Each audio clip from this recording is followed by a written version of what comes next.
ഷാഫി സംവിധാനം ചെയ്ത ചിത്രങ്ങളിലെല്ലാം നിറഞ്ഞു നിന്നത് ചിരിയാണ്. പക്ഷെ ആ അലകൾ പുറപ്പെട്ടത് ഇന്നലകളിൽ പുരണ്ട കണ്ണീരിൽ നിന്നാണ്. ബസിന്റെ മിനിമം ടിക്കറ്റ് ചാർജ് 50 പൈസയായിരുന്ന കാലത്തെ അത് ലാഭിക്കാൻ 4 കിലോമീറ്റർ നടന്ന് സിനിമയ്ക്ക് പോയ ഭൂതകാലമുണ്ട് ഈ സംവിധായകനെ. ആ സമയത്തും മനസ്സിൽ നിറയെ ഭാവിയിൽ സംവിധാനം ചെയ്യാൻ പോകുന്ന സിനിമയെക്കുറിച്ചുള്ള സ്വപ്നങ്ങളാണ്. അത് കൂട്ടുകാരോട് പങ്കിടുകയും ചെയ്യും.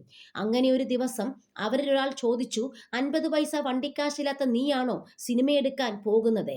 പിന്നീട് ഇതേ കൂട്ടുകാരൻ തന്നെ ഷാഫി സംവിധായകനായപ്പോൾ ഈ സംഭവം ഓർത്തെടുത്തിട്ട് പറഞ്ഞു, നീ എന്ന് പറഞ്ഞത് സത്യമായല്ലേ? ബാപ്പയുടെ ജോലി നഷ്ടപ്പെട്ട കാലത്തെക്കുറിച്ചും ഷാഫി ഒരിക്കൽ ഓർമ്മിച്ചു. പല വർണ്ണങ്ങൾ കൊണ്ട് നിറഞ്ഞിരുന്ന ജീവിതത്തിന്റെ ബാക്ക് ഡ്രോപ്പ് പെട്ടെന്ന് ബ്ലാക്ക് ആൻഡ് വൈറ്റ് ആയി. നിറം മങ്ങിയ ഷർട്ടുകൾ തന്നെ വീണ്ടും വീണ്ടും ഉമ്മ അലക്കി തേച്ചു. ഊണുമേശയിൽ നിരത്തുന്ന പ്ലേറ്റുകൾ ഒന്നൊന്നായി കുറഞ്ഞു. തൊടുകറികളെല്ലാം കോളേജിലേക്കുള്ള പൊതിച്ചോറിൽ ഉമ്മ ചിതറിച്ചൊഴിക്കുന്ന സാമ്പാറിലേക്കോ മോരുകൂട്ടാനിലേക്കോ സംക്രമിച്ചു.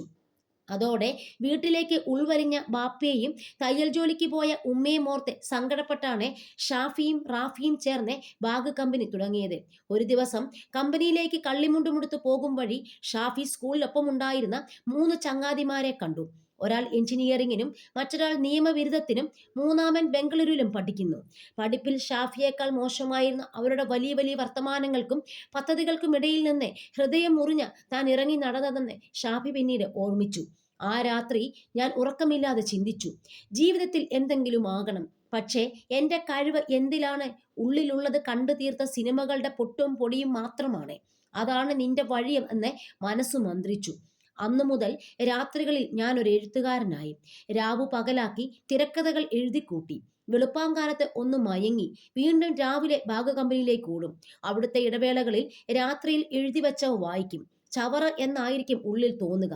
അപ്പോൾ വലിച്ചു കീറി കളയും. പക്ഷേ ഞാൻ തളർന്നില്ല. പകരം ഒരു തിരക്കഥാകൃത്താണ് എന്ന് വിശ്വസിച്ച് വീണ്ടും വീണ്ടും എഴുതി. ഷാഫിയുടെ വാക്കുകൾ.